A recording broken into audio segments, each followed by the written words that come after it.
ఇప్పుడు మనం రుద్రకథను వినబోతున్నాము. ఇది ఒక దొంగల ముఠా నాయకుడు ఎలా పురుర్వ రాజ్యపు సేనాధిపతిగా మారి అలెగ్జాండర్ భారతదేశంపై దండయాత్రలు జరిపినప్పుడు పురుషోత్తముడితో కలిసి ఎలా అతడిని ఎదిరించాడు అని తెలుసుకోవడానికి వీడియోని లైక్ చేసి షేర్ చేసి ఛానల్ సబ్స్క్రైబ్ చేసుకోండి.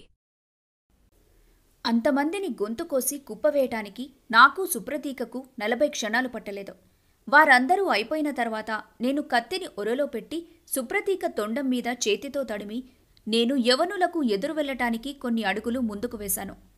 అంతే, ఎదురుగా గాలిలో ఒక బల్లెం నా వైపు రావడం గమనించి అక్కడే నిలబడి నా ఎడమ భుజం కాస్త వెనక్కి తిప్పడం వల్ల నా గుండెలో దిగాల్సిన ఆ బల్లెము నా కవచానికి రాసుకుంటూ వెళ్లి నేలలో దిగబడింది. నేను భుజాన్ని వెనక్కి తిప్పడం ఒక్క క్షణం ఆలస్యమయ్యుంటే అది నా హృదయంలో దిగబడుండేది. ఆ బల్లెం విసిరిందెవరా అని పక్కకు చూశాను. సెల్యూకస్ నా వైపు ఆవేశంగా వస్తూ కనపడ్డాడు. అతడు నేను కత్తులతో తలపడ్డాము. సెల్యూకస్ కూడా కత్తి యుద్ధంలో నిపుణుడు. అతడి కత్తి నా కత్తి కన్నా చిన్నదిగా ఉన్నా బాగానే పోరాడుతున్నాడు. కాని చుట్టూ ఉన్న సైనికుల పరిస్థితి వేరుగా ఉంది. ఇటు యవనులు అటు మా సైనికులకు కూడా భారీ నష్టం జరుగుతుంది. యవనులు ఎక్కువగా ఉండటం వల్ల వారికి జరుగుతున్న నష్టం పైకి కనబడటం లేదు. కానీ మా సైనికుల పరిస్థితి వేరు. ఇలా తీవ్రంగా జరుగుతున్న యుద్ధం ఎందుకో హఠాత్తుగా ఆపివేశారు. అసలు ఏం జరుగుతుందా అని చుట్టూ చూసిన నాకు మా శిబిరం వైపు శాంతి కోసం ఎగురుతున్న తెల్లరంగు జెండా కనపడింది. పురుషోత్తముడు చేసిన సైగతో మా సైనికులు దాన్ని ఎగురవేశారు. కాస్త దూరంగా ఉన్న పురుషోత్తముడు యవనుల రాజు ఏదో మాట్లాడుకుంటూ ఉన్నారు. కాసేపటికి వారి సైన్యం మా సైన్యం పురుషోత్తముడు యవనుల రాజు చుట్టూ చేరారు.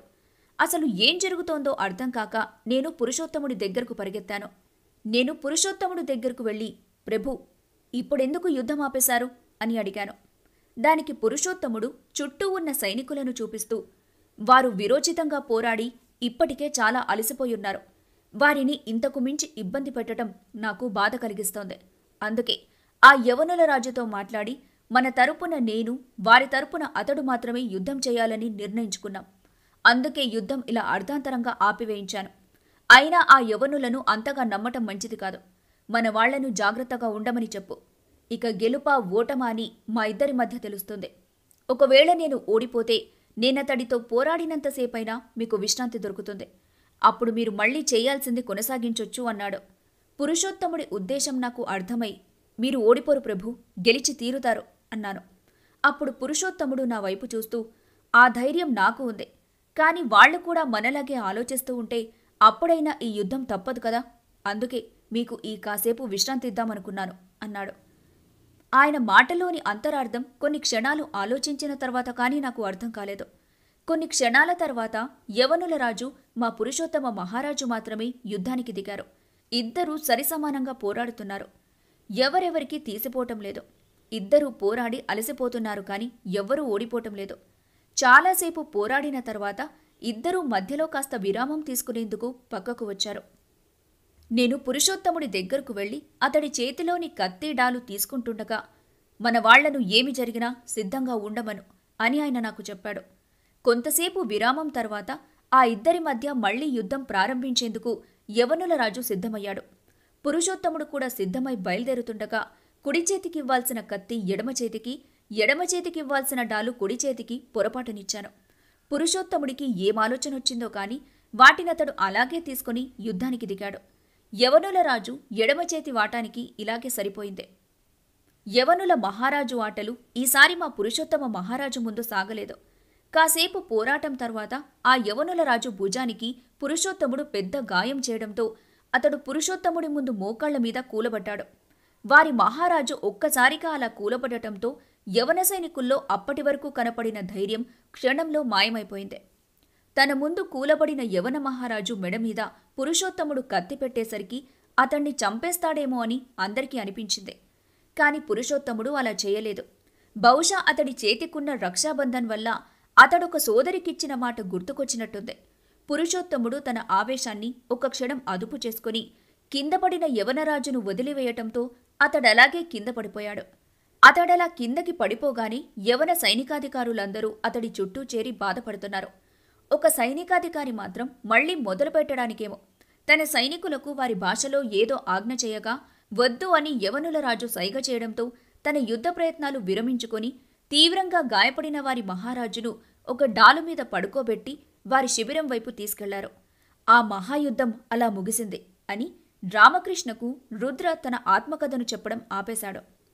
అప్పుడు రామకృష్ణ, అది సరే, ఇంతకీ ఆ యవన మహారాజు పేరు చెప్పనేలేదు, అదీగాక మీరిలా ఆత్మలుగా ఎలా మారారో ఇంకా చెప్పలేదు అనటంతో రుద్ర గట్టిగా శ్వాస తీసుకొని విడిచి, అదింకా చెప్పాలి కదా అనుకొని, ఆ యవనరాజు పేరు నాకు సరిగ్గా తిరగదు, అతడి పేరు అలెక్స్ అంటూ రుద్ర చెప్పడానికి ఇబ్బంది పడుతూ ఉంటే రామకృష్ణ కలగజేసుకొని అలెగ్జాండర్ అనగానే రుద్ర, అవును, అతడి పేరు అలెగ్జాండరే. అతడి పేరు మాకు సరిగ్గా తిరగక మేము అతన్ని అలెక్స్ అంటే పురుషోత్తముడి పేరు వారికి సరిగ్గా పలకక పోరస్ అని పిలిచేవారని చెప్పాడు. అది వినగానే రామకృష్ణ వారి గురించి మరింతగా తెలుసుకోవాలనే ఆసక్తి పెరిగి, ఆ తర్వాత ఏం జరిగిందో చెప్పండి అని రుద్రని తొందరపెట్టాడు. దాంతో రుద్ర మళ్లీ తనకు చెప్పడం మొదలుపెట్టాడు. అలా ప్రపంచాన్నే జయించాలని బయలుదేరి తన విజయ పరంపరలతో అప్పటికే ప్రపంచంలోనే అతిపెద్ద సామ్రాజ్యం నిర్మించిన అలెక్స్ చంద్రుడు యుద్ధంలో అయిన తీవ్ర గాయాలతో డాలు మీద పడుకొని తన సైన్యాన్ని ఒకసారి చూశాడు. తన సైన్యం ఎక్కువగా ఉండటంతో అప్పటి వరకు జరిగిన నష్టం సరిగ్గా కనపడలేదు, కాని అప్పుడతడికి అన్నీ కనపడ్డాయి. సైన్యంలోని చాలామంది ప్రధాన అధికారులు తీవ్రంగా గాయపడ్డారు. తన చిన్నప్పటి నుండి తన విజయాల్లో భాగమైన తనకు ఎంతో ప్రియమైన గుర్రం చావు బతుకుల మధ్య కొట్టుమిట్టాడుతుంది. ఇవన్నీ చూసుకుంటూ జరిగిన నష్టాన్ని అంచనా వేసుకుంటున్న అలెక్స్ను మోసుకుంటూ తన సైనికులు వారి శిబిరాల వైపు కదిలి వెళ్లారు. ఇటు పురుషోత్తముడి సైనికుల పరిస్థితి కూడా ఏమీ అంత ఆశాజనకంగా లేదు. ఇక్కడ కూడా చాలామంది సైనికులను కోల్పోయాము. కానీ గర్వపడాల్సిన విషయమేంటంటే అలెక్స్ సైన్యంతో పోల్చుకుంటే మా సైన్యానికి జరిగిన నష్టం చాలా తక్కువనే చెప్పాలి. ఆ రోజు మా సైనికులు జరిపిన విరోచిత పోరాటం అనన్య సామాన్యం. ప్రాణాలకు తెగించి పోరాడిన తన సైనికులను గర్వంగా చూస్తూ మా శిబిరాల వైపు కదులుతున్న పురుషోత్తముడితో, ప్రభు, మనమిప్పుడు గెలిచినట్టేనా అని నేను అడిగాను. దానికైనా, యుద్ధం పూర్తవ్వకనే మనం గెలిచామని ఎలా చెప్తాం? ముందు గాయపడిన మన సైనికులకు చికిత్స చేయించు. ఇప్పటి నుండి ప్రతిక్షణం ఆ యవనుల మీద ఒక కన్నేసుంచండి అని చెప్పి యుద్ధంలో తనకైన గాయాలను చూసుకున్నాడు. దానికి నేను మనసులో, అంటే యుద్ధమింకా ముగియలేదా అనుకుంటూ నాకు అప్పగించిన పనులు చేయడానికి ముందుకు కదిలాను. అక్కడ అలెక్స్ భుజానికైన గాయాన్ని ఎర్రగా కాల్చిన కత్తికొనతో నెమ్మదిగా ఆనిస్తూ ఆ గాయాన్ని కాల్చి రక్తస్రావం ఆపే ప్రయత్నం చేస్తుండగా అక్కడికి వచ్చిన ఒక సైనికాధికారి వారి భాషలో, ప్రభు, మీరు యుద్ధాన్ని ఎందుకు కొనసాగనివ్వలేదు? మీరు అనుమతిచ్చి మీరు లేకపోయినా యుద్ధాన్ని నేను కొనసాగించేవాణ్ణి కదా అన్నాడు. అయిన గాయం నొప్పి కన్నా ఆ గాయాన్ని మాన్పడం కోసం కాల్చుతున్న కత్తితో చేస్తున్న నొప్పి ఎక్కువగా ఉండటంతో ఆ నొప్పి కూడా పంటి బిగువున బిగబట్టి, ఈ యుద్ధాన్ని నేనిప్పుడు కొనసాగిస్తే నేను తప్పకుండా విజయం సాధిస్తాను, కాని నాతో విజయాన్ని పంచుకోవడానికి మీరెవ్వరూ నాకు మిగలరు అన్నాడు ఆ సైనికాధికారి. దానికి అలెగ్జాండర్ మౌనం వహించి సమాధానాన్ని ఆ సైనికాధికారి అంచనాకే వదిలేశాడు. ఒక వైద్య సహాయకుడు అలెగ్జాండర్ శరీరానికున్న కవచాన్ని విప్పి చూశాడు. యుద్ధంలో ఒక బాణం వల్ల అలెగ్జాండర్ పొట్ట మీదైన మరొక తీవ్రగాయం అతడికి కనిపించింది.